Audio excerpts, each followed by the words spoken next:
Something crazy is happening with the Panama Canal. Donald Trump just announced he's taking it back. You heard that right. In a recent speech, Trump declared, "To further enhance our national security, my administration will be reclaiming the Panama Canal, and we've already started doing it."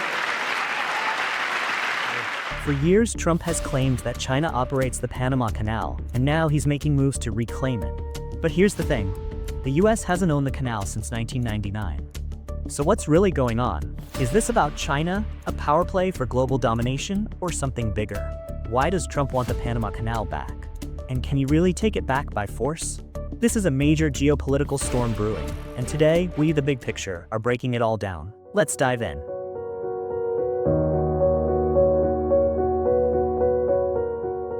But before we dive into why Trump wants the Panama Canal, let's take a step back and explore its history and what might be driving Trump's interest in it.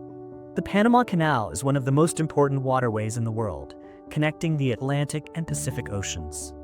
The idea of a canal through Central America dates back to the 16th century. But construction didn't begin until the late 19th century, when France set out to conquer this monumental task.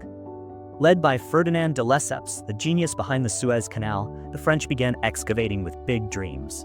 But the jungle had other plans. Malaria, yellow fever, and other deadly diseases tore through the workers, leaving a devastating trail. After 9 grueling years and the loss of nearly 20,000 lives, the ambitious project collapsed under the weight of failure and financial ruin, and left the Panama Canal dream in shambles. Sure, this failure made it seem like building the canal was impossible, but the United States saw this as an opportunity. So in 1904, the US took over the construction of the canal while also supporting Panama's independence from Colombia. After a failed treaty with Colombia, President Theodore Roosevelt backed Panama's breakaway, leading to its declaration of independence on November 3, 1903. The US quickly recognized the new nation and signed the Hay-Bunau-Varilla Treaty, granting the US control over the canal zone. While the canal's construction began in 1904, it faced challenges like disease and poor infrastructure. Under the leadership of John Stevens and later George Goethals, the canal was completed in 1914, and the US maintained control of the canal zone until the 1960s. However, protests and political changes in the region led to the 1977 Torrijos-Carter treaties, which set the stage for Panama to gain full control of it by 1999. But many Americans started to feel less influential as Latin American nations became more active on the global stage. To them, this was unfortunate. Back to the present.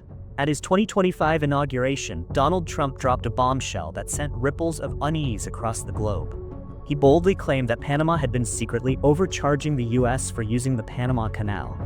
He accused the country of twisting the 1977 treaty to its advantage, charging American vessels outrageous fees to pass through. But that was just the beginning. He also warned of a possible shift, Panama handing the controls of the canal over to China. And to Trump, this wasn't just a business deal gone wrong. It was a betrayal, an unfair advantage that Panama had reaped at America's expense. Despite China's growing investments in the canal, including ports and trade ties with Panama, the control remained out of its grasp. Still, Trump's fiery speech seemed to ignite an undeniable truth. The Panama Canal's importance wasn't just about trade. It was about power, influence, and the delicate balance of global strategy. The question now looms, what is really at stake beneath the surface? Now let's look at the facts. The tolls for using the Panama Canal aren't set arbitrarily. They're based on several factors, including the size of the vessel, its type, and the cargo being transported. These tolls follow the guidelines set in the 1977 treaty between the US and Panama. While Panama has control over the canal, the tolls are structured to cover the costs of operating the canal and maintaining its infrastructure. Not to mention, the recent rise in tolls is largely due to essential upgrades, such as the ambitious third set of locks project, increasing global demand for canal passage, and the growing costs of managing drought conditions. And with water shortages, many are asking whether the canal is dying. Check out the video link in description to learn more. So what's actually the truth? Is Panama profiting from the US, or has it always been part of the deal for years? The answer is quite clear. But before jumping to a conclusion, let's tackle the real issue. Trump's concerns about the Panama Canal are linked to China's growing influence in Latin America through key infrastructure investments.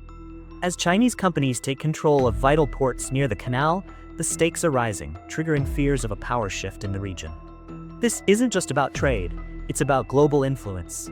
The battle for control over one of the world's most crucial waterways is heating up, and the tides are changing. For over a decade, China has been steadily expanding its presence in Latin America, pouring billions into infrastructure projects under its Belt and Road Initiative, or BRI. Panama officially joined the BRI in 2017, opening the floodgates for Chinese investments in its ports near the canal. While these projects boost trade, they also raise serious concerns. China's growing foothold in this region could serve as powerful leverage in global politics, giving Beijing an upper hand over a key maritime passage. And for Trump, this isn't just a concern, it's a direct threat to American superpower. He sees the Panama Canal as a critical American asset, because no country relies on it more than the United States, with over 40% of U.S. container traffic that worth an estimated $270 billion annually flows through its waters. So, as U.S.-China tensions escalate, the Panama Canal has become a battleground in a high-stakes geopolitical struggle. Trump has repeatedly warned that China's growing hold over Panama's ports could give Beijing the ability to control global trade routes.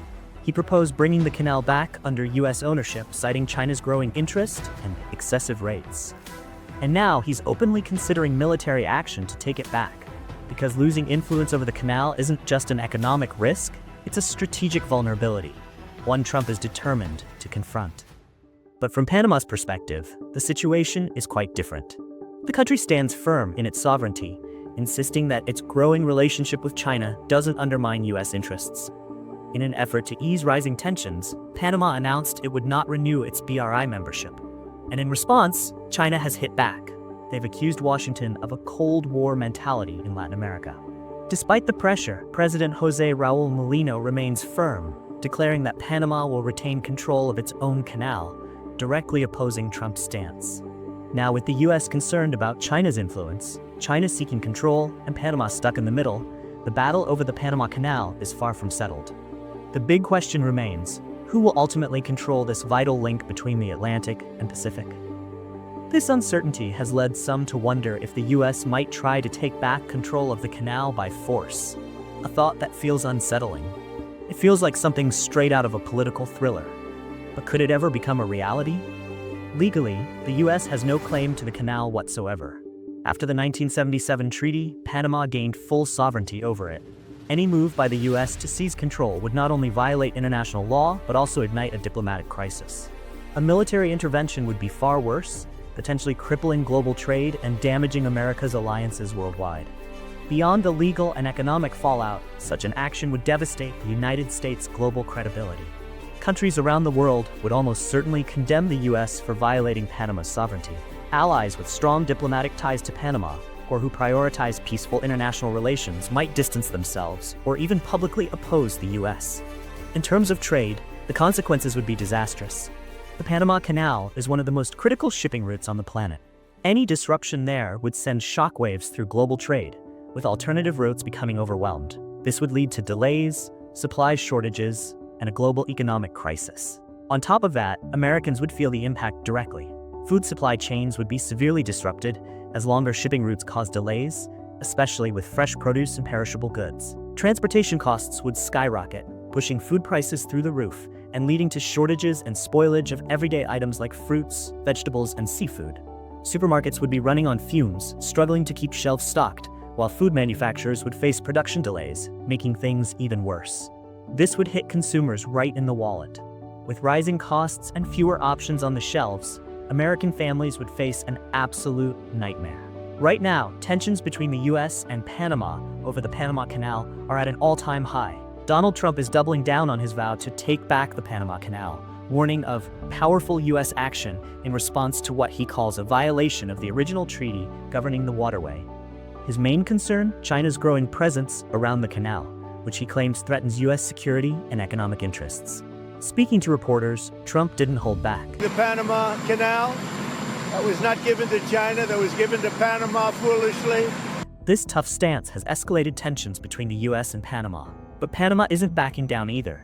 President Raúl Mulino has made it clear that the canal is and will remain Panama's. However, to ease tensions, he assured U.S. Secretary of State Marco Rubio that Panama is reviewing its ties with China. Panama is also turning up the heat on a Chinese-linked company running two major ports near the canal. At the same time, a whopping $22.8 billion deal is set to shift control of these ports from Hong Kong-based CK Hutchison Holdings to U.S. investment giant BlackRock, a power move that might calm nerves in Washington but ruffle some feathers in Beijing. Meanwhile, Trump's administration is leaning hard on Panama to scrap fees for American ships, raising red flags about possible trade disruptions that could send shockwaves through global supply chains. And with a 1977 treaty keeping military intervention on the table, the million-dollar question is, how far is Trump willing to go to take back the canal? Now, the story of the Panama Canal is far from over, as its future is still being written. While Panama asserts control over this vital waterway, American influence continues to loom large. And let's not forget the Chinese. They're not backing down either. Today, the struggle for control of the Panama Canal isn't just about money. It's a battle for power, influence, and the shifting currents of global politics. So, whether Trump's ambitions align with the region's future or disrupt it remains to be seen. Now, the stakes are high, the waters ahead are full of uncertainty, and only time will reveal what happens next. Until then, make sure to subscribe for more interesting updates. And if you're interested, dive into the eerie mystery of the Bermuda Triangle or uncover how Big Pharma is ripping off Americans like you.